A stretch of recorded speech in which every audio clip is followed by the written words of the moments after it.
అపోస్తుడైన పౌలు కొరింథీయులకు రాసిన మొదటి పత్రిక 10వ అధ్యాయం, కొరింథీయులకు రాసిన మొదటి పత్రిక 10వ అధ్యాయం 11వ వచనం చూద్దాం. ఈ సంగతులు దృష్టాంతములుగా వారికి సంభవించి యుగాంతమందున్న మనకి బుద్ధి కలుగుటకై రాయబడెను. తాను నిలుచున్నానని తలంచుకునేవాడు పడకుండానట్లు జాగ్రత్తగా చూసుకునే వాళ్ళను. ఏదో విషయం చెప్తున్నాడు చూడండి. కొరింథీ సంఘానికి ఒక గంభీరమైన 2-3 పత్రికలు రాశాడు. సుమారు చరిత్ర ప్రకారం 4 పత్రికలు అంటారు. ఆ 4 పత్రికల్లో మనకు కనబడేది 2 పత్రికలే కనబడతాయి. మరి మిగిలిన 2 పత్రికలు ఏమయ్యాయంటే చరిత్ర కూర్పు జరుగుతున్నప్పుడు, పత్రికల కూర్పు జరుగుతున్నప్పుడు, అధ్యాయాలు వచనాలు విడదీస్తున్నప్పుడు చిన్న పత్రికలు కనుక కొన్ని పత్రికలు కలిపి ఒక పత్రికగా రికార్డ్ చేశారన్నది సంఘ చరిత్రలో నానుడు. ఇక మరొక పత్రిక ఏమైంది అన్నది కొంచెం అనుమానాలు వ్యక్తపరుస్తారు. లేదు ఇది అది కూడా కలిపేసింది అన్నది ఏదో చెబుతారు. ఏది ఏమైనా అవసరమైన విషయాలు ఉంచాలనుకున్నాడు దేవుడు, ఉంచాడు. అయితే ఈ చదివిన వచ్చిన మనం చదువుతుంటే ఒక విచిత్రంగా అనిపిస్తుంటుంది. యుగాంతమందున మనకి, లేదా కాల వ్యవధి ముగిసిపోతున్న మనకి దృష్టాంతముగా కొన్ని సంగతులు మనకు రాయబడ్డాయట. యుగాంతమందున మనకి బుద్ధి కలగడానికి పాత నిబంధనలో కొన్ని విషయాలు రాయబడ్డాయి. చాలామంది ఏమనుకుంటారంటే క్రొత్త నిబంధన వచ్చిన తర్వాత ఇంకా పాత నిబంధన ఎందుకంటే అంటారు ఈ తలకాయ లేని వాళ్ళు. కొంతమంది ఏమంటారంటే రక్షణకు పాత నిబంధన అవసరం లేదండి, క్రొత్త నిబంధన ఉంటే చాలు అన్నారట. రక్షణకు పాత నిబంధన కాదు, పాత నిబంధన ఉండాలి, క్రొత్త నిబంధన ఉండాలి. అందుకే ఇలాంటి వచనాలు దేవుడు చాలా బలంగా సీల్ వేసినట్టు, స్టాంప్ వేసినట్టు మనకు చూపించాడు. చూడండి, యుగాంతమందున మనకు బుద్ధి కలగాలంటే పాత నిబంధన సంగతులు కూడా ఉండాలి. ఇలాంటి దుర్బోధలు ఉన్నాయి బయట. ఎలాంటి దుర్బోధలు అంటే పాత నిబంధనతో పని లేదండి, క్రొత్త నిబంధనతోనే పని అండి.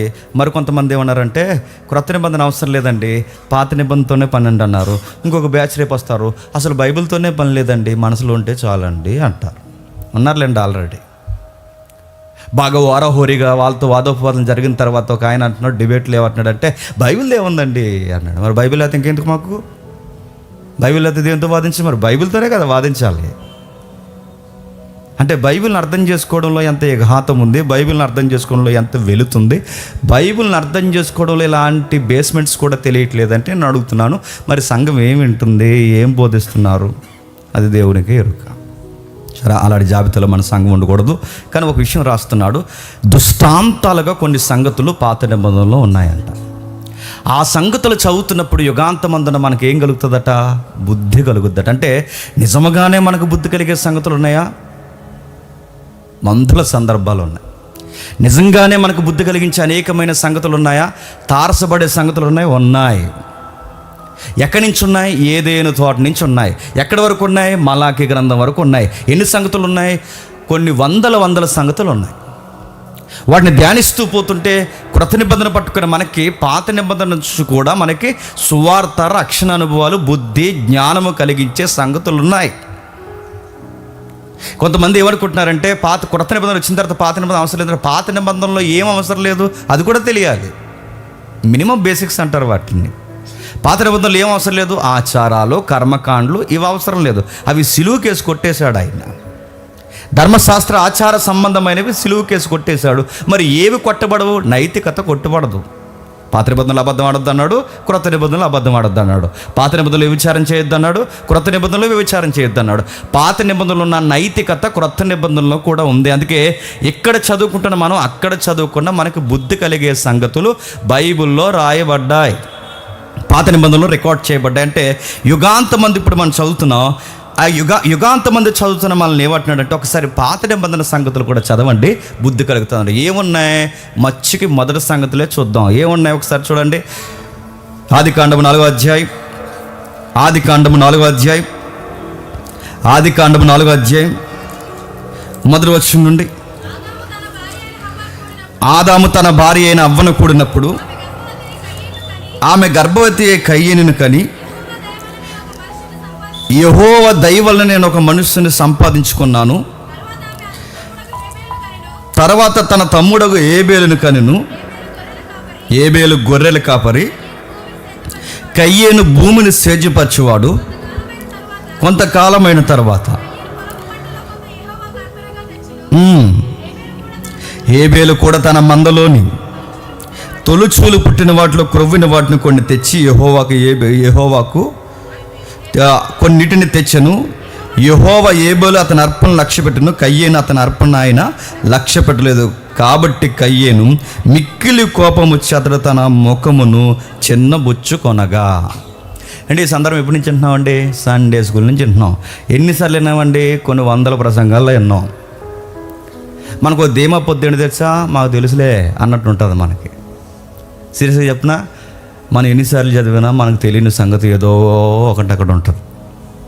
అందుకే యుగాంతమందున్న మనకు బుద్ధి కలగడానికే ఆ సంగతులు క్రమానుగతంగా రాయబడ్డాయి. ఏముంది ఆ సందర్భంలో? ఏముందంటే కొంచెం జాగ్రత్తగా వినండి. అన్నదమ్ముల నేపథ్యం ఉంది. ఇంకా ఏముంది ఆ సంగతులు అంటే భార్య భర్తల నేపథ్యం కూడా ఉంది. ఇంకా ఏముంది అక్కడ రాయబడిన సంగతి అంటే దేవుడికి ఇచ్చే అర్పణను కూర్చుంది. ఇంకా ఏం రాయబడింది అక్కడ సందర్భం అంటే సత్క్రియలు ఎలా చేస్తే తలెత్తుకుంటావో రాయబడి ఉంది. ఇంకా ఏం సంగతులు రాయబడ్డాయంటే ఒక విచిత్రమైన క్రొత్త నిబంధన పదం అక్కడ వాడబడింది. క్రొత్త నిబంధన పదం ఏం వాడబడింది? ఊహలకందని ఆ రోజుల్లో అంచనా వేయలేని ఒక పదం వాడబడింది. అక్కడ ఏముంది? అక్కడ ఏం రాయబడిందంటే ఆసక్తి కలిగించడానికి ఒక 5 భాగాలుగా ఆ సందర్భాన్ని విడదీద్దాం. 1, అది అన్నదమ్ముల సందర్భం.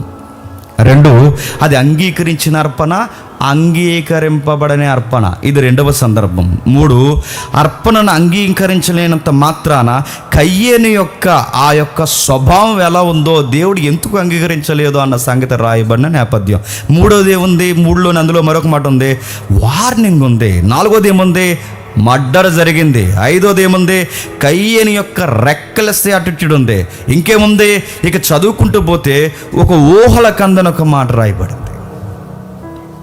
అన్నదమ్ముల కొరకే కదండి, అంటే అన్నదమ్ముల కొరకేలే, కానీ క్రొత్త నిబంధన వెలుగులో నుంచి పాత నిబంధన మనం జాగ్రత్తగా కేంద్రీకరించగలిగితే యుగాంతమందున మనకు బుద్ధి కలగడానికి కొన్ని సంగతులు అక్కడ రాయబడ్డాయి.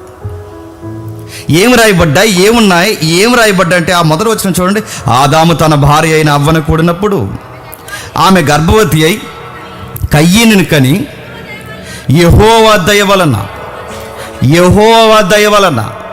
అడుగుతున్నాను మరలా, యెహోవా దయ వలన. దీని కొత్త నిబంధన ఏమంటుంది తెలుసా? కృప అంటది. ఏమంటది? కృప అని అడుగుతున్నాను. ఈ వర్డ్ లేదా ఆ పదము లేదా ఆ నేపథ్యము, ఆ మాట్లాడుతున్న ఆ వచనం లేదా ఆ యొక్క భారభరితమైన మన కనబడుతున్న ఆ పదం ఏదైతే ఉందో అది ఏ కేటగిరీకి సంబంధించిందని మనం మెజారిటీ అనుకుంటాం తెలుసా? క్రొత్త నిబంధనకు సంబంధించి అనుకుంటాం. కానీ కృప అనేది క్రొత్త నిబంధనలోనే కాదు ప్రారంభమవుతా, మరి పాత నిబంధన నుంచి ఉంది, ఇంకా మొదటి దంపతుల నుంచి ఉంది, ఇంకా ఏదేను తోట నుంచి ఉంది. మీరు జాగ్రత్తగా చదవండి. క్రొత్త నిబంధనలు ఏముందంటే పాత నిబంధనలో ఉన్న నేపథ్యమే కొనసాగింపబడింది. క్రొత్త నిబంధన అనగానే ఏదో క్రొత్తది ఉందనుకోకండి, పాతదే మళ్ళీ దాన్ని ఇంకా ఎక్స్ప్లెనేషన్ ఇచ్చి క్రొత్తగా నీకు చెప్పాడు. అదే విషయం. క్రొత్త నిబంధన ఎక్కడ మీరు చూడండి, కృపచేత రక్షింపబడ్డారు. ఆయన దయా సంకల్పను బట్టి రక్షింపబడ్డారు. ఆయన కృపచేత మీరు పిలువబడ్డారు. ఆయన దయను బట్టి మీరు రక్షణ పొందారు. ఈ పదాలన్నీ క్రొత్త నిబంధనలోనే కాదు, మరి మొదటి దంపతుల దగ్గరే వాడాడు. అది మన దేవుడు మనసు కనబడుతుంది. మీరు జాగ్రత్తగా చూడండి. ఆదాము అవ్వల పాపం చేసిన తర్వాత దేవుడు తీసుకున్న నిర్ణయం ఏంటో తెలుసా? గెట్ అవుట్ అన్నాడు ఆయన. ఆదాము అవ్వలు తప్పు చేసిన తర్వాత పొమ్మన్నాడు కానీ బాగా వినండి, తన యొక్క మాటను దూరం చేశాడు, తన యొక్క గాలి లేదా తన సహవాసాన్ని దూరం చేశాడు, అన్నీ దూరం చేశాడు. కానీ దేవుడు తన జాలిని దయని మాత్రం దూరం చేయలేదు. మీరు జాగ్రత్త పట్టుకోండి, దేవుడు మీకు అర్థమవుతాడు. మన దేవుడు ఎలా అంటాడంటే మొట్టికాయలు వేస్తాడు, దూరం పెడతాడు, వెనకాల మాత్రం జాలి చూపిస్తాడు. ఎందుకు ఇలాంటివి చేస్తున్నావు అని చెప్పిన ఆయనే 2 పడేసి అది ఎందుకు అలా చేస్తే నీకు నష్టం ఎలా ఉంటుందో నీకు చూపిస్తాడు. ఆదాము అవ్వల్ని ఒకేసారి బయటికి పొమ్మన్నాడు, వద్దన్నాడు, వెళ్ళిపోమన్నాడు కానీ తన దయను మాత్రం దూరం చేయలేదు, తన సన్నిధిని దూరం చేయలేదు. అందుకే మీరు ఇంటికి వెళ్తారా చదవండి.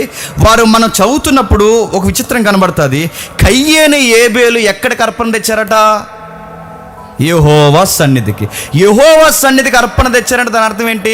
సన్నిధి అక్కడే ఉంచాడు, దయ అక్కడే ఉంచాడు. అంటే దయ చూపిస్తున్నాడు, సన్నిధి ఇస్తున్నాడు. మన గొప్ప విషయం ఏంటి చెప్పిన, మీరు ఇది ఎలా చదివి ఈ కళ్ళద్దాలు ఎట్టుకుని జాగ్రత్తగా చదవండి. క్రొత్త నిబంధన కళ్ళద్దాలు ఎత్తుకుని మీరు చదివితే ఎగ్జాక్ట్ చర్చి అట్మాస్ఫియర్ మనకు కనబడుతుంది. చూడండి, వారమంతా ఎన్ని ఎకారం పనులు చేసి వస్తామో కానీ సన్నిధి ఇచ్చాడు. ఇంకా మనకి గుర్తుపెట్టుకోండి, వారమంతా ఎక్కడెక్కడో తిరిగి వచ్చాం, ఎక్కడెక్కడో పిచ్చి పనులు చేసి ఉంటాం, కానీ ఇంకా ఆయన సన్నిధి నీకు వెల్కమ్ చెప్పింది. వచ్చావు, జడ్జాగా కూర్చోలో కూర్చున్నావు. ఎంత నడుతున్నావు, ఎంత సౌలభ్యం ఇస్తున్నాడో.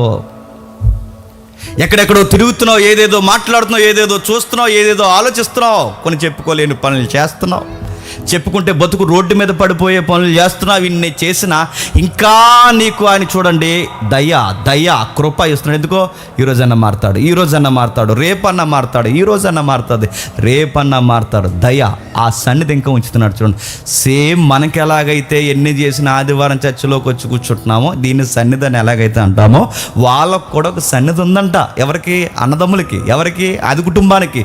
ఏమి సన్నిధి ఉంది? యెహోవాతో కనెక్ట్ అయ్యి ఒక సన్నిధి ఉంది. ఎక్కడుంది? ఎక్కడ పడితే అక్కడ లేదు. ఇప్పుడు ఈదికి 70 ఉన్నాయి సన్నిధులు. అలా లేవప్పుడు అప్పుడు సన్నిధి ఒకే ఒక్కటే. ఎక్కడ ఉంటుందంటే ఏదైనా వరకు తూర్పును ఉంటుంది. ఏదైనా వరకు తూర్పు నిందని మీరు ఎలా రికార్డెడ్గా చెప్పగలరు? మీరు ఎలా రికార్డెడ్గా చెప్పగలరంటే మీకు మందసం తెలుసుగా, తెలిసినా తెలిసిపోయినా తెలిసినట్టు అనండి.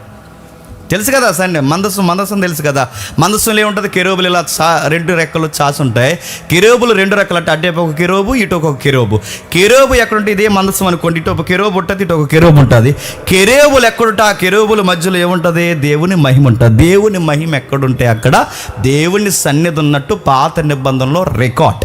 మీకు తెలుసు కదా. అంటే తూర్పున ఏదేడు తోటకు తూర్పుని ఏం పెట్టాడంటే దేవుడు? కెరూబులను పెట్టాడంట. అంటే కెరూబులు ఉన్న దగ్గర ఏముంటుంది? సన్నిధి ఉంటుంది, దేవుని యొక్క సన్నిధి. అంటే కాస్త దేవునితో కనెక్ట్ అయ్యే అవకాశం వాళ్ళకి ఏముందంటే తూర్పు గుమ్మం దగ్గరకు వచ్చి మాట్లాడాలి వీళ్ళు. అంటే బహుశా వీళ్ళ అర్పణలు, బహుశా నాకు అర్థమైన సీన్ చెప్తున్నాను, బహుశా వీళ్ళ అర్పణలు ఎక్కడికి తెచ్చుంటారు? ఆ సన్నిధి దగ్గరికి తెచ్చారు. మాట్లాడుతున్నారు. యెహోవా దయ వాళ్ళని విడవలేదు, యెహోవా దయ వాళ్ళని వెంటాడుతుంది, యెహోవా కృప వాళ్ళు వదలలేదు. వాళ్ళ అమ్మని వదలలేదు, వాళ్ళ నాన్నని వదలలేదు, ఈ వంకరోడైన కయ్యాన్ని వదలలేదు. బతిమాడుతుంది దయ. దయ మనం మారే వరకు, కృప మనల్ని మారే వరకు ఎంటాడుతూ బతిమలాడుతూ ఎలా అయితే తిరుగుతుందని క్రొత్త నిబంధన చెప్తుందో ఆదికాండం నుంచి అదే మనకు కనబడుతుంది. చూడండి, యెహోవా దయ వలన నేను ఒక మనుష్యుణ్ణి సంపాదించుకొనుచున్నాను. ఆయన సన్నిధి ఉంది, ఆయన దయ ఉంది. ఇంకా విషయం ఏంటి తెలుసా? వీళ్ళు ఎంత తప్పుడు పనులు చేసినా ఆయన స్వరం ఇంకా చెప్పండి వినబడుతుంది. మీకేమనిపిస్తుందండి?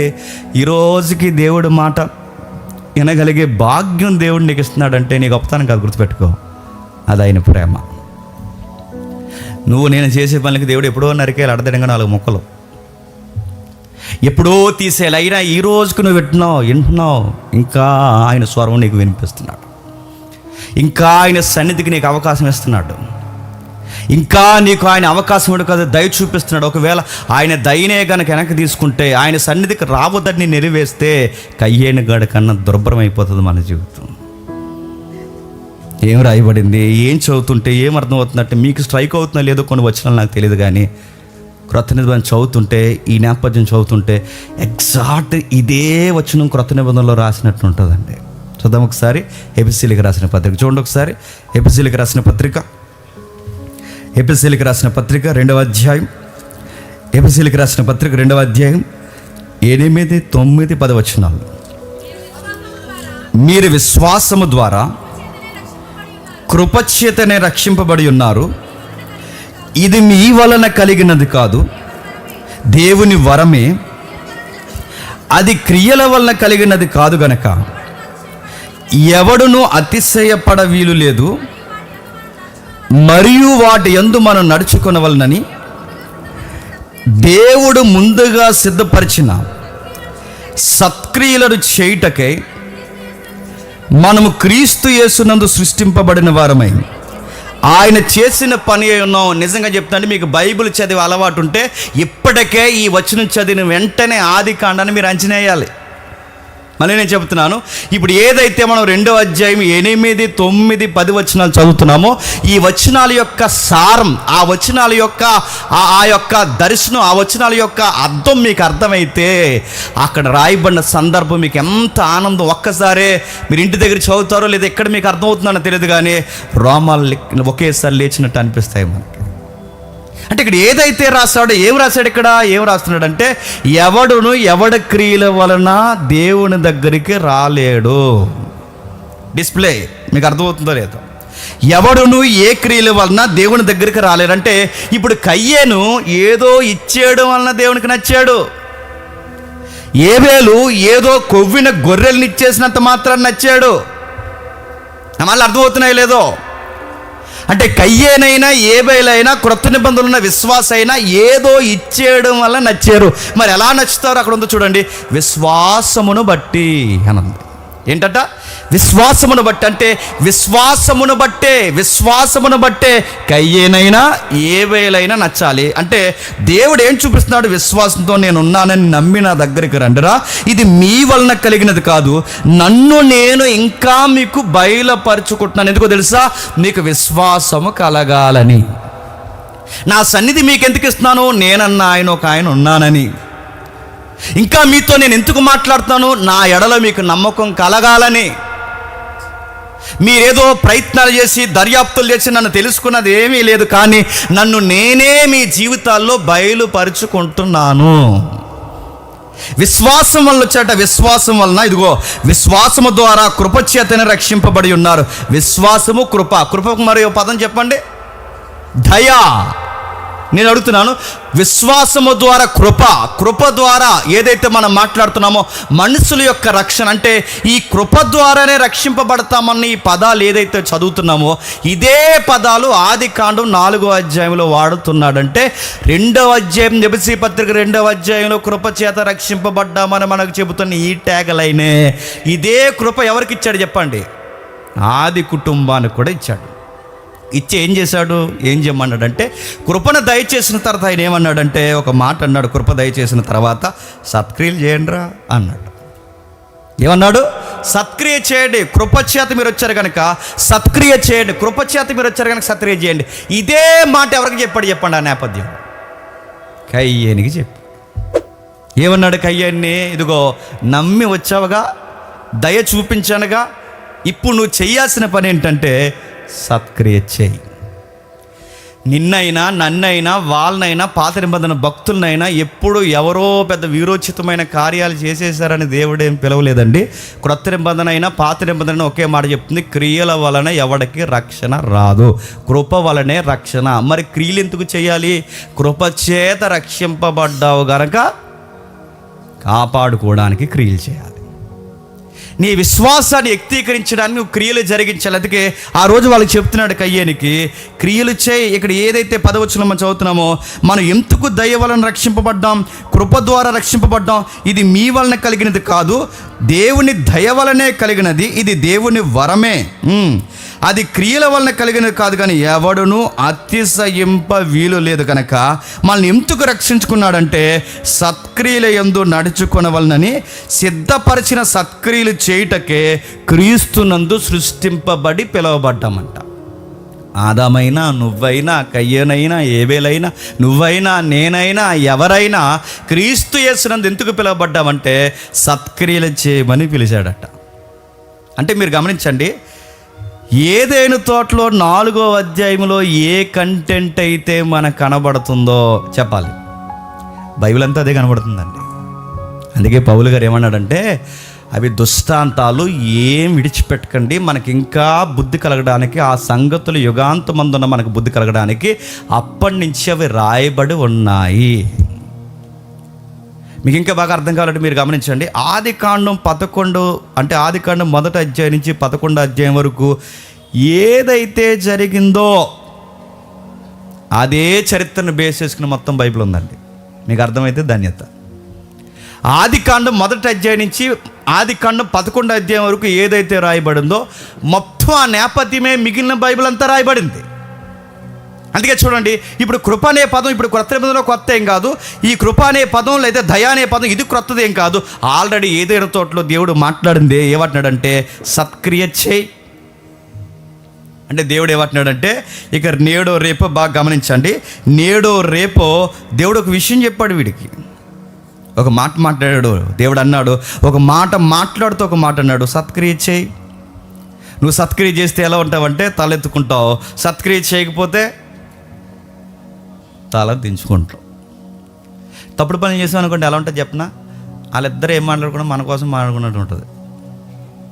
మన కోసమేనంటావా, అదిగో చూసారు ఇలా వారగా అనిపిస్తుంది. అది నీతిగా దేవుడు ఏర్పరిచిన ఆ నీతికి పడి మనం పోతుంది అనుకోండి, అనుకుంటారు గాలి గల్లారు అనుకుంటాం. ఏమనుకున్నాం ఆవిడ, ఎందుకంటే మనకు తెలుసు, మనకు ఒక విషయం తెలుసు, మనకు అర్థమవుతుంటుంది, మనకి విషయం వ్యక్తీకరణ మనకు తెలుస్తుంటుంది. అంత మనం పట్టించుకునేంత అవసరత మనకు ఉండదు, ఎందుకంటే మనకు తెలుస్తుంటుంది. కయ్యానికి చెప్పాడు, ఒక విషయం మాట్లాడుతున్నాడు. ఏమని మాట్లాడుతున్నాడు? సత్క్రియ చేయి. ఇది ఇక్కడే కాదండి, క్రొత్త నిబంధనలో కూడా దేవుడు చెప్పాడు. ఎక్కడ చెప్పాడు? మత్తయి సువార్త ఒకసారి తీయండి. మత్తయి సువార్త 5వ అధ్యాయం, మత్తయి సువార్త 5వ అధ్యాయం 21వ వచనం నుండి.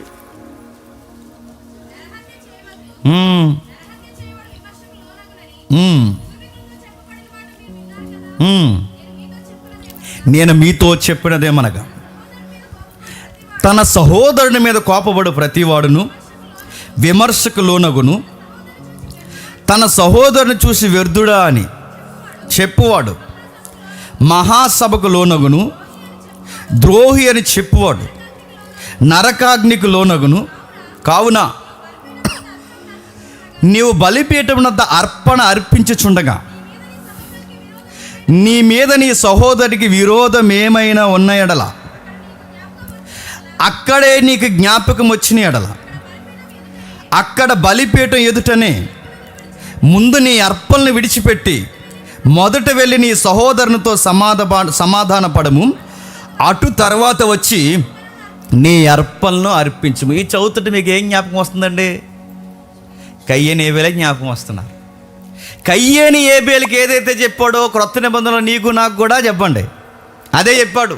కయ్యేనితో ఏదైతే మాట్లాడో నీకు నాకు అదే చెప్తున్నాడు. ఏం చెప్తున్నాడు చూడండి, అక్కడ ఒక మాట అంటున్నాడు, సహోదరుని చూసి వ్యర్థుడా అనుకో, సహోదరుని చూసి కోప్పడుకు, విమర్శ చేయకు, వాడి మీద లేనిపోయిన మాట. ఎందుకంటే ఆ రోజు కయ్యేనిగాడు ఎలాగ మనసులో నొక్కి ఆలోచించుకున్నందుకే బయట చంపేశాడు. ఇవే పనులు ఆలోచించుకుంటే వాడిని బయట చంపకపోయినా ఆల్రెడీ నీ మనసులో వాడిని చంపేశావు. అప్పుడప్పుడు కోపంలో మనం ఒక మాట అంటాం తెలుసా, చంపేలు ఎదవని అంటాం, చూసారా? నువ్వు చంపేశావు ఆల్రెడీ వాడిని. చంపేలు ఎదవని అంటున్నావంటే చంపేశావు. చంపేలు అన్నావు, ఇంకెందుకు చంపలేదు? పోలీసులు తీసిపోతారని. ఇంకా ఎందుకు చంపలేదు? ఏదో జరిగిపోద్దని. ఏది జరగకపోతే నెక్స్ట్ స్టెప్ ఏంటి చెప్పండి? చంపేస్తావు. చంపేలు ఎదవని అంటున్నావంటే ఇప్పుడు చాలా పళ్ళు కొరుకుతున్నావు, చంపేలు అంటున్నావు, రకరకాలు అంటున్నావు. ఇప్పుడు చంపకుండా ఎందుకు ఆగిపో? చెయ్యెత్తో, కాలెత్తో, ఆ యొక్క ఆయుధం ఎత్తో, ఆగిపోయి ఎందుకు ఆగిపోయావు? పోలీసులు తీసుకుపోతారని. ఒకవేళ అవకాశం నడుపుతున్నారు, పోలీసులు తీసుకెళ్ళకపోతే, ఏమీ చేయకపోతే చంపేస్తావు. ఈరోజు మీరు చూడండి, కయ్యేనిగాళ్ళు ఇంకా బతుకున్నారంటే బతికే ఉన్నారు. మనసులో చంపుతున్నారు, సహోదరులు అంటే చంపుతున్నారు. హత్యాకాండలు పెరుగుతున్నాయంటే పెరిగాయి, చంపుతున్నారు. భయంకరమైన విషయాలు ఇంకా జరుగుతున్నాయంటే జరుగుతున్నందుకు చూడండి, నీ సహోదరుల్లో ఎవరికి కావాలి నీ అర్పణలో? ఎవరికి కావాలి నీ డబ్బు? ఎవరికి కావాలి నీ బలిపేట నేపథ్యం? ఎవరికి కావాలి? వాడి మీద రకరకాల మాటలు పడికి, వాడి మీద రకరకాల క్రియలు జరిగించి, వాడి మీద రకరకాల లేనిపోని పన్నాగాలు పడి వాడిని ఆత్మీయంగానే చంపేశావు, నీ మనసులో చంపేశావు. ఇప్పుడు వచ్చి వాడి మీద రకరకాల గొడవలు పెట్టుకుని ఇప్పుడు వచ్చి దేవా నా అర్పణ తీసుకుంటే దేవుడు అంటాడు, ముందు అర్పణ అక్కడ పడేసి అడిగి సారీ చెప్పిరా అంటాడు. అడిగి క్షమాపణ చెప్పు ముందు. ప్రభా తప్పితే చెప్తే తగ్గిపోతానేమంటే, చెప్తే తగ్గిపోతావు కాదు, చెప్పకపోతే కనబడకుండా పోతావు అన్నాడు ఆయన. గుర్తుపెట్టుకో, వెళ్ళి చెప్పు. వాడికి ఏం చెప్పాలనుకుంటున్నా చెప్పు, ముందు క్షమాపణ చెప్పు. అందుకే చెప్తున్నాడు, నేను మీతో చెప్పినది ఏమైనా తన సహోదరుని మీద కోపపడు ప్రతి వాడును విమర్శకులను జడ్జిమెంట్లో ఉంటారు. అయ్యా ఆ రోజు తీర్పులో నేను ఎందుకు కూర్చోబెడతాడు దేవుడు అంటే, సినిమాకి వెళ్ళాను, షికారుకి వెళ్ళాను, అయ్యో వస్తాయిలండి, సినిమాకి వెళ్ళాను, షికారుకి వెళ్ళాను, రకరకాలు తిరిగాను, ఇవన్నిటిని బట్టి జడ్జిమెంట్లో ఉంటాను అనుకుంటాం. అలాంటి విషయంలోనే కాదు, జడ్జిమెంట్ విషయంలో దేవుడు రహస్యమైన వ్యవధిస్తాడు. చెప్పనా, పలానా రోజు జనవరి నెలలో చివరి తేదీలో పలానా వాడిని కావాలని గిచ్చే మాటని, వాడు ఏడుస్తుంటే పక్కకు పోయి నవ్వి పనికి మాలిన మాటలన్నీ అని, ఆ తర్వాత నీకు లేనిపోని ఆ సునకం సంతోషం వచ్చిందిగా, నీకు పలానా రోజు ఆ టైం నువ్వు ఇలా ఏడిపించావుగా, అది నేను రాసి పెట్టానురా, దీని సంగతి ఏట్రా అని ఆ రోజు అడుగుతాడట. ఆ రోజు స్టేటస్ పెట్టి మర్చిపోయిన ప్రభు అంటే, ఇలా రా, నీకుంది నీ స్టేటస్, ఇలా రా అంటాడు ఆయన. కొంతమందిని గమనిస్తానండి, వాళ్ళు ఏం చేస్తారు చెప్పిన, వాళ్ళని ఏమన్నా అనంటే సాయంత్రం డిస్ప్లేలో వచ్చేది స్టేటస్. నాకు అప్పుడప్పుడు జలక్కలు పెడుతుంటారు. ఏమని పెడతారంటే, ధర్మశాస్త్రం బోధించి నీవును అట్టివాడివై ఉండేవా, ఇది మాకు ఇది. నేను అడుగుతున్నాను, వీళ్ళందరూ ఎలా ఉంటారు చెప్పనండి, ఏం అనకూడదండి వీళ్ళని, ఏం అనకూడదు, ఏమని అన్నావంటే నేను అడుగుతున్నా, ఇదే అదే వద్దు అంటున్నాడు. అదే ఒకవేళ ఏమైనా కోపం ఉందనుకోండి, టక్క 2 మాటలు తిట్టేయండి, కోపం పోతుందిగా, పోద్దు కదా, ఎలా తిట్టేసుకున్న తర్వాత కోపం పోతుందా, సిగ్గు లేకుండా తర్వాత వచ్చి ఏమనుకోకలే అని అంటే అయిపోద్దండి అక్కడితో. ఎందుకు మీరు సిల్లిగా తీసుకుంటున్నారేమో, కానీ మీరు అలా నానబెట్టారు అనుకోండి, వాటిని అలాగే వదిలేశారనుకోండి, ఎంత గొప్ప తయారైన తర్వాత ఆ దస్తావేజులు సీట్లే కాదు పోగైపోయి అదే మనల్ని తీసుకెళ్ళి దేవుని ముందు నిలబెడుతుందట. నేను అడుగుతున్నాను, ఇలాంటి కేసులు ఎన్ని ఉన్నాయో జాగ్రత్తగా చెక్ చేసుకోండి. ఇలాంటివి ఎంతమందిని గిచ్చేసి అనేసి ఉంచుకున్నావో జాగ్రత్తగా చెక్ చేసుకోండి. అందుకే దేవుడు అంటున్నాడు, ముందు నీ అర్పణ అక్కడ పెట్టి నీ బలిపీఠం వద్ద అర్పణ అర్పించుండగా నీ మీద నీ సహోదరునికి విరోధం ఏమైనా కలగదని అక్కడ నీకు జ్ఞాపకం వచ్చిన అక్కడ బలిపీఠం ఎదుటనే నీ అర్పణ విడిచిపెట్టి మొదట నువ్వు వెళ్ళి, మొదట నాకు గిఫ్ట్లు ఇవ్వడం కాదు, మొదట నాకు అర్పణలు ఇవ్వడం కాదు, మొదట నాకు పాటలు పాడడం కాదు, మొదటగా నా సన్నిధికి వచ్చి అడావుడిగా నువ్వేదో ఇక్కడ వర్షిప్ కార్యక్రమంలో లేదా కార్యక్రమాల్లో పనుల్లో తిరగడం కాదు. ఎవరితన్నా ప్రాబ్లం నీకుంటే ముందెళ్ళి వాడికి సారీ చెప్పు. ఇదే చేయమన్నాడు ఎవరిని, కయ్యేనిగాడు ఏమో దేవుడు తెచ్చి చాలా అర్పణ చేశాడు పంటలో. చాలామంది ఈ క్లిప్స్లో ఏం చూపిస్తారంటే, ఇమేజ్ ప్లే చేస్తున్నావా, ఈ క్లిప్స్లో ఏం చూపిస్తారంటే, కయ్యేని దేవుడు ఎందుకు ఇష్టపడలేదంటే, సగం ధాన్యం తెచ్చి సగం ధాన్యం వెనక్కి తీసేట అంత కులిబుద్ధి గడిగాడు, అందుకే నచ్చలేదు అనుకుంటారు. సగం ధాన్యం తెచ్చి సగం తీసాడు ఏమి లేదండి, ఫుల్గానే తెచ్చాడు, అంత బాగా తెచ్చాడు, అంత చక్కగా దేవుడికి ఇవ్వడంలో నాణ్యమైనవే తెచ్చాడు, అన్నీ మంచిగా తెచ్చాడు. అక్కడ ప్రాబ్లం అక్కడ కాదు, దేవుడు నెక్స్ట్ స్టెప్ చూశాడు. నెక్స్ట్ స్టెప్ ఏంటో తెలుసా, ఒరే నీకు ఆ విషయం అర్థం అవట్లేదు, నీ సహోదరుడి మీద నీకు అసూయ పెరిగిపోయింది. నువ్వేమనుకుంటున్నావంటే నాకు ఇచ్చాను అనుకుంటున్నావు, కానీ నువ్వేం చేస్తున్నావంటే నీకు తెలియకుండానే నీ సహోదరుని నువ్వు దేశించబోతున్నావు. అందుకే నీకు ముందే చెప్తున్నాను, నువ్వు ఇంకా మర్డర్ చేయకముందే నీకు చెప్తున్న సంగతి ఏంటంటే, సత్క్రియ చేయి. సత్క్రియ అంటే ఆ టెక్స్ట్లో సత్క్రియ అంటే ఏంటి చెప్పండి, పొరుగువాడైన సహోదరుని ప్రేమించడమే సత్క్రియ. సత్క్రియ అనగానే మీరు అనగానే సాంబార్ వేయడం, చీరలు పంచడం, పులిహార పంచడం, అంత దూరం వెళ్ళిపోకండి ఫైనాన్షియల్గా. సత్క్రియ అనగానే ఎక్కడికో వెళ్ళిపోయి ఆ ఈదులో 4 చీరలు, ఈదులో 4 పులిహార ప్యాకెట్లు పంచదండి, మంచిదే కాదంటలేదు, పేదోళ్ళకి సహాయం చేయండి. కానీ సత్క్రియ అనగానే ఇక్కడ మత్తయి సువార్తలో ఉన్న ఈ టెక్స్ట్లో, ఆదికాండం చదువుతున్న 4వ అధ్యాయంలో ఆ టెక్స్ట్లో సత్క్రియ అంటే తెలుసా, ముందు నీ పొరుగుడిని, నీ సహోదరుడిని ప్రేమించు. నీ ఎదుటినున్న వాడిని నువ్వు ప్రేమించకుండా నేను దేవుని ప్రేమిస్తున్నాను, దేవునికి ఏదేస్తున్నానంటే దేవుడు అంటాడు ఆ బద్దుకుడా అంటాడు. నీకు ఆడి మీద ప్రేమ రావట్లేదు, వాడి మీద నీకు ఎంత ప్రేమిద్దాం అనుకుని నీకు ఆడి మీద ప్రేమ పెరగట్లేదు, కనీసం నీ మనసు ఒప్పుకున్నా ఒప్పుకోకపోయినా దేవుని కోసమన్నా కనీసం ఎరా నా వల్ల ఏమైనా బాధపడ్డావరా, సర్లేరేదో అనేసానని కనీసం నువ్వు అనలేకపోతున్నావు. అసలు సత్క్రియ అంటే నీకేంటి అర్థమవుతున్నావు? నువ్వు సత్క్రియ అంటే ఏమనుకుంటున్నావు అంటే సువార్తలు చెప్పడం, సత్క్రియ అనగానే ఇలాంటి క్రియలు జరిగించడం, సత్క్రియ అనగానే ఈ పంచిపెట్టడం, దాన ధర్మ కార్యక్రమం అనుకుంటున్నావు. అది మాత్రమే కాదు, దానికన్నా మొదటి స్టెప్ ఏంటో తెలుసా, నీతో ఎవరికైనా ప్రాబ్లం ఉంటే, ఒరే నా సైడ్ నుంచి నాకేం కనబట్టలేదు, మరి నా వల్ల నువ్వేమైనా ఇబ్బంది పడ్డావేమో అని అడుగుతున్నాను, నా సైడ్ నుంచి ఏమైనా ప్రాబ్లం ఉంటే సారీ రా అని చెప్పే, ఆ రోజుతో అయిపోద్దండి. వాడు క్షమించకపోయినా నో ప్రాబ్లం, కానీ దేవుడని ఆయన మనం చెప్పామని ఖచ్చితంగా జ్ఞాపకం పెట్టుకుంటాడు. ఇంకేం రాశాడు ఒకసారి యోధపత్రిక చూడండి. యోధపత్రిక త్వరగా మొదటి అధ్యాయం, యోధపత్రిక మొదటి అధ్యాయం 9వ వచనం చూడండి ఒకసారి. యోధపత్రిక 1వ అధ్యాయం 9వ వచనం నుండి. అయితే ప్రధాన దూత అయిన మిఖాయేలు అపవాదితో వాదించుచు మోసే యొక్క శరీరమును గురించి తర్కించినప్పుడు దూషించి తీర్పు తీర్చ తెగింపక ప్రభు నిన్ను గద్దించునుగాక నేను, వీరైతే తాము గ్రహింపని విషయముల గూర్చి దూషించువారే వివేక శూన్యములకు మృగముల వలె వేటిని స్వాభావికంగా ఎరుగుదురో వాటి వలన తమ్మును తామే నాశనము చేసుకొనుచున్నారు. యోధా గారు భలే ముడెడుతున్నాడు చూడండి. ఆయన ఏమని రాస్తున్నాడు చూడండి. అసలు సహోదరులని మీరు ఎందుకు ద్వేషించుకుంటున్నారు? మృగాల మీరు అడవిలో పుట్టారా అని అడుగుతున్నాడు ఆయన. మృగాల జంతువుల మీకు పట్టలేదంటే మీకు మీరు ఇలా గొడవ పెట్ట ఆ పొరుగోడు అని నీకు నచ్చట్లేదా? మృగాల్లో బిహేవ్ చేస్తున్నారు. వివేకం లేని మృగాల వలె, వివేకం లేని శూన్యం గల మృగాల వలె వేటిని స్వాభావికంగా ఎందుకు మీరు విసర్జిస్తున్నారు అని ఒక ఎగ్జాంపుల్ పైన ముడిపెట్టాడు చూడండి. అసలు మీకు వచ్చింది తెలుసా? మనుషులుగా మీరందరూ మనుషులే, మీరందరూ సహోదరులే.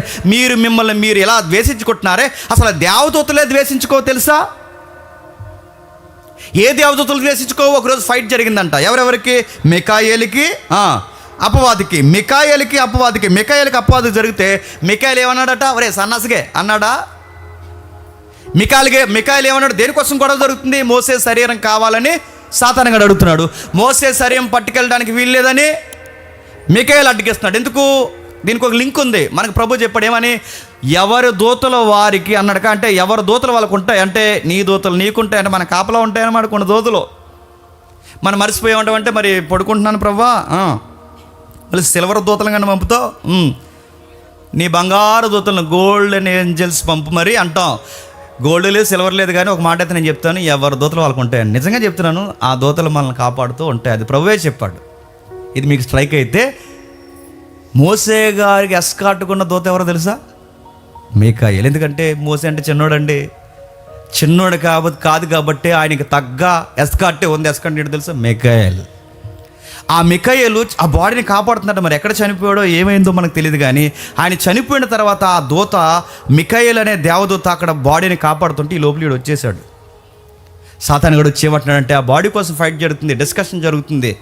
కొంతమంది ఏమంటారంటే చనిపోయారు అంటారు, కొంతమంది ఏమంటారు లేదు సజీవంగా ఉన్నారంటారు. ఏదైతేనో మొత్తం మీద మోసే గారి కోసం అయితే గొడవ జరుగుతుంది. ఆ గొడవ జరుగుతున్నప్పుడు వాడు అడుగుతున్నాడు ఏమనంటే మోసే శరీరం నాకు కావాలని అడుగుతుంటే తర్కించినప్పుడు దూషించి తీర్పు తీర్చక తెగింపక ప్రభు నిన్ను గద్దించును గాక. ఏమన్నాడండి? మోసే శరీరం గురించి తర్కించినప్పుడు దూషించి తీర్పు తీర్చకంటే నువ్వు పరిశుద్ధుని శరీరంతో నువ్వు వెటకారాలు ఆడుతున్నావు, తీసుకెళ్ళి దేవుడిని నరకాన్న పడేస్తాడు కంగారు పడక అన్నాడా? దూషించాడా? నేను మళ్ళీ అడుగుతున్నానండి, అసలు వచ్చింది ఎవరండి? ఆల్రెడీ నరకానికి కన్ఫర్మ్ అయిపోయినాడు. ఎవరు? సాతానుగాడు. వచ్చింది ఆల్రెడీ నరకానికి కన్ఫర్మ్ అయిపోయిన సాతానుగాడు, నరకానికి పాత్రుడు, దేవుడికి విరోధి, దేవుడికి నచ్చినోడు, పడిపోయినోడు, పత్రమైపోయినాడు. అలాంటోడు వచ్చినా కూడా ఎవరు దూషించట్లేదట? మిఖాయేలు దూషించట్లేదట. ఎందుకు దూషించట్లేదట? అది దేవునికి నచ్చదంట. అందుకే దూషించి తీర్పు తీర్చి తెగింపకంటే నేను అలా తెగించిన ఒక మాట అనలేను, తెగించి తీర్పులు చెప్పలేను, తెగించలే నువ్వు నరకానికి పోతావు, నువ్వు ఎలా పోతారు ఇలా అనలేను నేను. ఆల్రెడీ వాడు నరకానికి పాత్రుడైన ఆ మాట నాలు. ఎందుకంటే అది నా యొక్క అండర్లో లేదు. అందుకే మిఖాయేలుకి తెలుసు తన పరిధి ఏంటో తెలుసా? నేను ఆ మాట అనలేను. దేవుడే నువ్వు ఇలా చేస్తున్నావు, దేవుడే నీకు తీర్పు తీర్చును గాక. నేనుండగా మాత్రం చెయ్యనివ్వను, నేనుండగా కానీ పట్టుకెళ్ళనివ్వను, కానీ నిన్నొక్క మాట అనను, నీకు తీర్పులు తీర్చును, నీ సంగతి ఏదో దేవుడే తీర్చుగాక అని వదిలేశాడంట. ఇది ఎందుకు మనకు ఏదో చెప్తున్నాడంటే, పడిపోయిన ఒక ఆత్మని నిక్కర్సుగా పరిశుద్ధంగా ఉన్న ఒక ఆత్మైన మిఖాయేలు పతనమైపోయిన ఒక దేవదూతను, ఆల్రెడీ ఉన్న ఒక దేవదూతే ఏమి అనలేకపోతే దేవదూతల కన్నా గొప్పలు ఎవరో తెలుసా? మనము. అదృశ్య ఆత్మల కన్నా గొప్పలు ఎవరో తెలుసా? దేవుని దృష్టిలో మానవులమైన మనము. ఒక్క మరణ విషయంలో తప్ప దేవదూతల కన్నా అన్ని విషయంలో గొప్పవారు మనం. ఆ ఒక్క విషయంలో తక్కువ చేయబడి, అది కూడా పాపం వెంటాడింది కనుక. అంటే దేవదూతల కన్నా దేవుని దృష్టిలో గొప్పవారు ఎవరంటే మనము. దేవదూతలే ఒకరినొకరు దూషించుకోలేనప్పుడు మానవులైన మీరు సహోదరులుగా ఒక్కడి మీద ఒకడు ఎందుకు సాడీలు చెప్పుకుంటున్నారు? ఒకడినొకడు ఎందుకు మీరు తీర్పులు తీర్చుకుంటున్నారు? ఒకరి గురించి ఒకరు మీరు ఎందుకు అలా మాట్లాడుకుంటున్నారు? మీకు బుర్ర పనిచేస్తుందా? మీరు మృగాలా అని అడుగుతున్నాడు ఆయన. జంతువులకు అలాగే వాటికి బిహేవియర్ తెలియక పాలిచ్చిన అమ్మ మీదకే ఆ పిల్లకు ఒక తిరగబడుతుంది. మీరు అలాంటి వాళ్ళా అంటున్నాడు ఆయన. గట్టిగానే అడుగుతున్నాడు. ఇదిగో మృగాలకి వావి వరుసలు ఉండవు, అవి వావి వరుసలు లేని పని చేస్తే మీరు కూడా అలాంటి వాళ్ళా? మీరు జంతువుల కన్నా మంచోళ్ళే, మీరు జంతువుల కన్నా మనుషులని మీరు గొప్పవారే, మీరు దేవదూతల కన్నా గొప్పవారే. మరి వాటికి దేవదూతలకున్న వివేకం మీకు ఎందుకు లేదు? ఇప్పుడు చెప్పండి, కయ్యేని ఏమయ్యాడంటే వివేకం లేని, చెప్పండి, మృగం అయ్యాడన్నాడు ఇదే యోధ. ఏ విషయంలో మృగం అయిపోయాడంటే చెప్తున్నాడు చూడండి, మీరు కయ్యేని వంటి వారిగా ఉండకండి, మీరు బిలాము వంటి వారిగా ఉండకండి. ఇంకా చెప్తున్నాడు అక్కడ, మీరు కోరాహు వంటి వారిగా ఉండకండి అని పోలుస్తాడు. బిలాం ఎవరు, కోరాహు ఎవరు? ఎవరైతే మాట్లాడితే కయ్యేని ఎవరు? వీళ్ళ కేటగిరీ అంత ఏంటో తెలుసా? కయ్యేని ఎవరి మీద తిరగబడ్డాడు?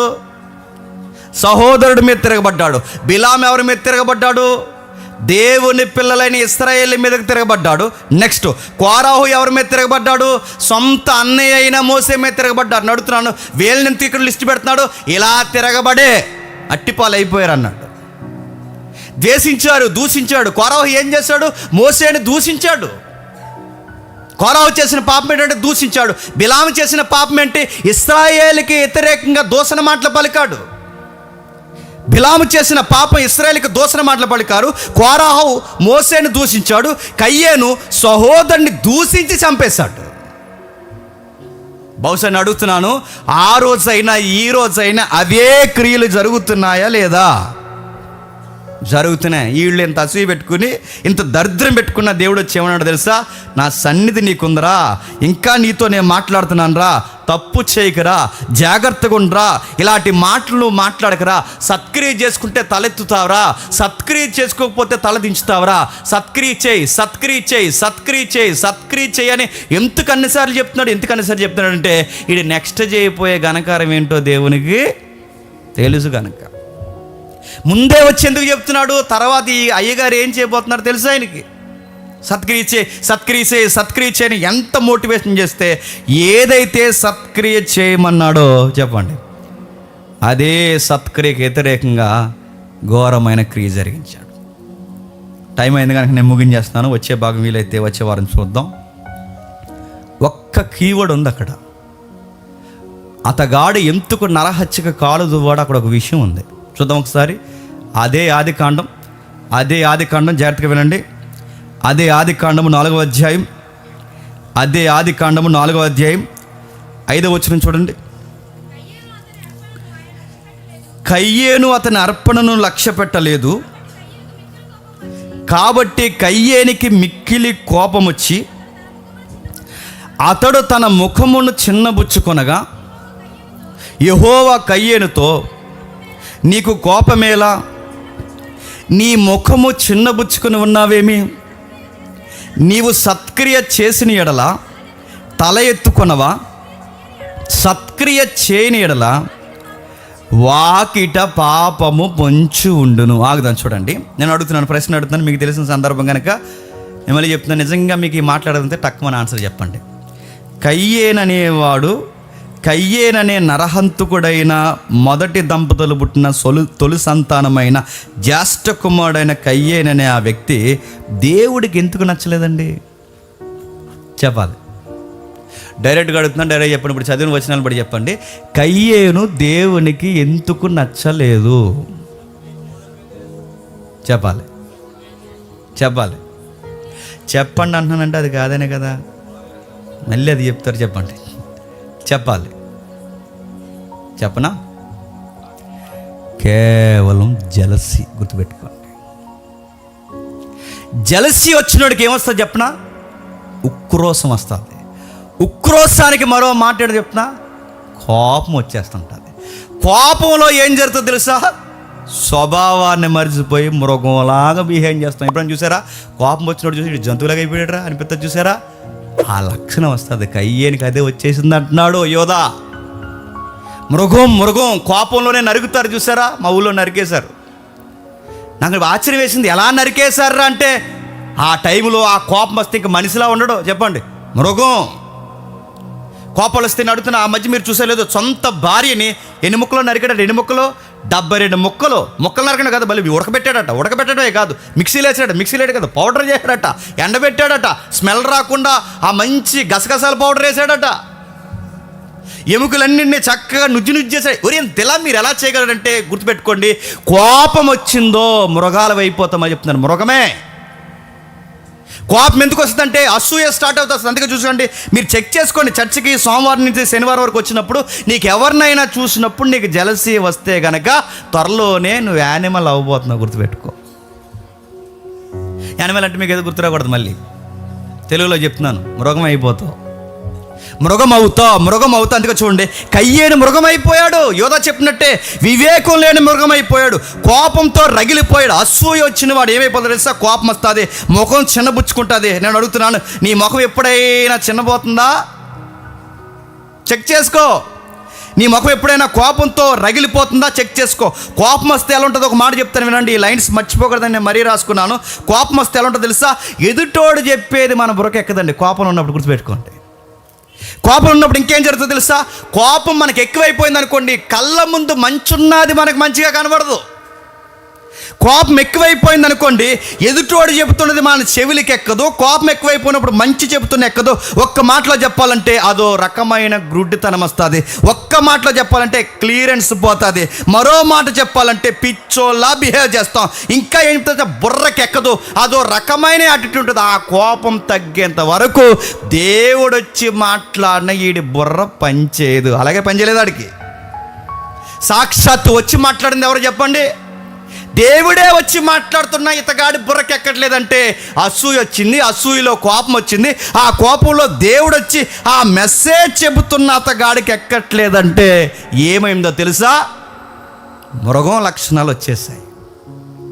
కోపం ఎక్కువైతే బాగా వినండి, కోపం ఎక్కువైతే బైబిల్ ఒక మాట అంది, కోపం ఎక్కువైతే పాపం చేస్తామంట. కోపం ఎక్కువైతే పాపం చేస్తే, పాపం గర్భం ధరిస్తే గర్భం వలన వచ్చే డెలివరీ ఏంటి చెప్పండి? మరణం.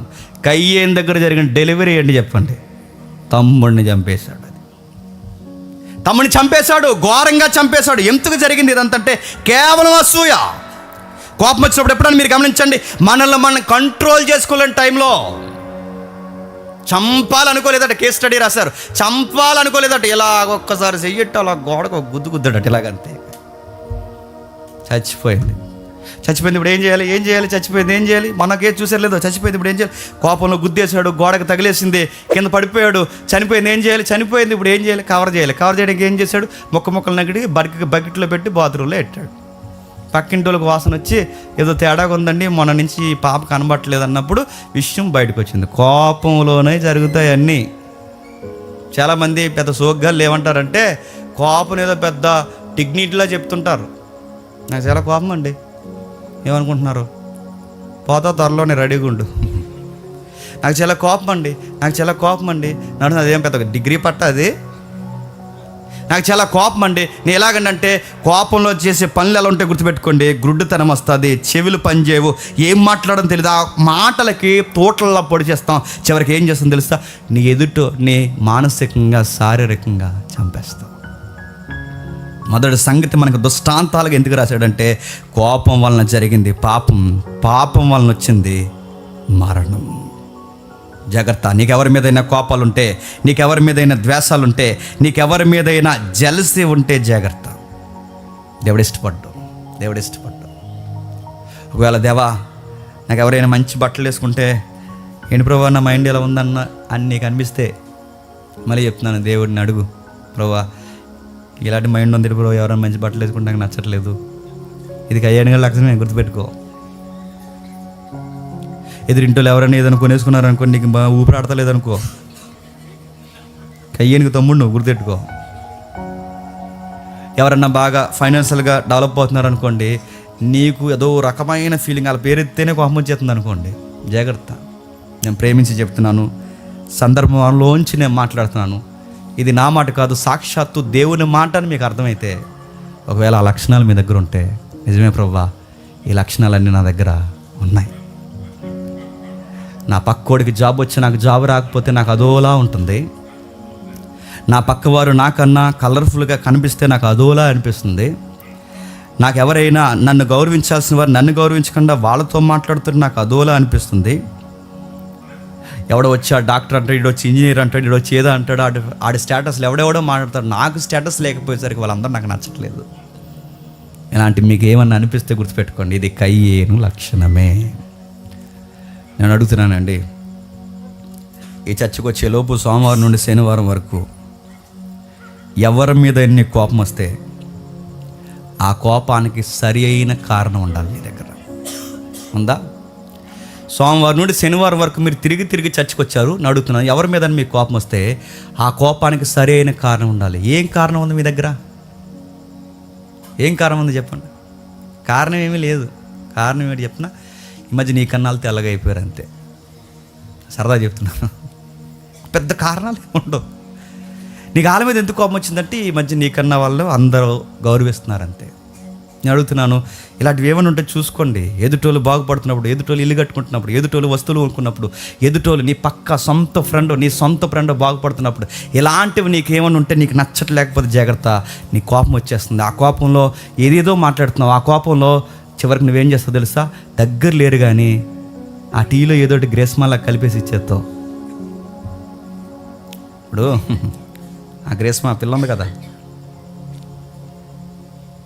ఇండియాలో 2వ మహిళ ఉరిశిక్షకి. ఏ విషయంలో చేసింది? కోపం వచ్చి చేసేసింది ఆ పిల్ల. అలాగా తిరిగినాను రోజులు తిరిగింది. ఇంకొద్దురా, నాకు ఇంకొక సంబంధం వచ్చింది పోరా అందంట.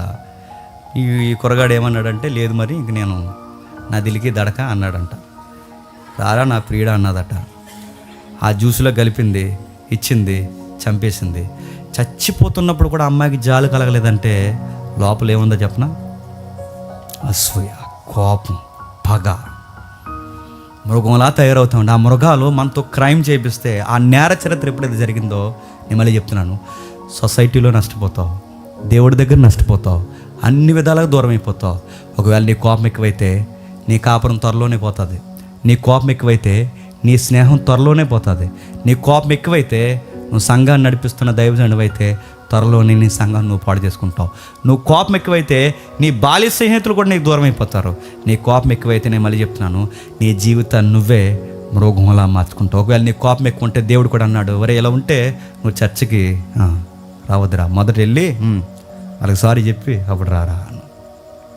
అలానే కళ్ళు మూసుకోండి.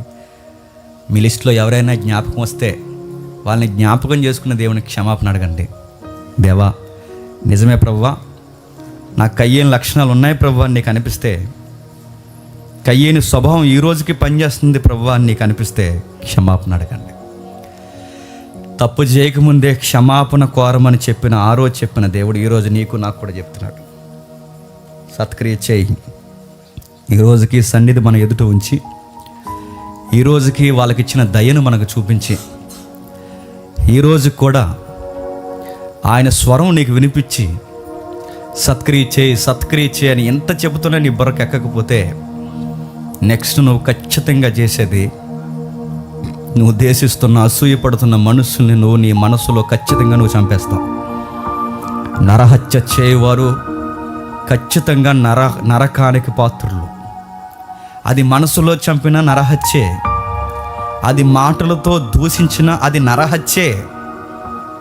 ఈ మాటలంటే వాళ్ళు కృంగిపోతారని తెలిసినా నువ్వు అన్నావంటే అది నరహత్యే. ఎర్దుడా అని నా సహోదరు నేను అన్నప్పుడు అది ఖచ్చితంగా నరహత్యనే. నా ప్రభు సెలవిచ్చాడు, జాగ్రత్త.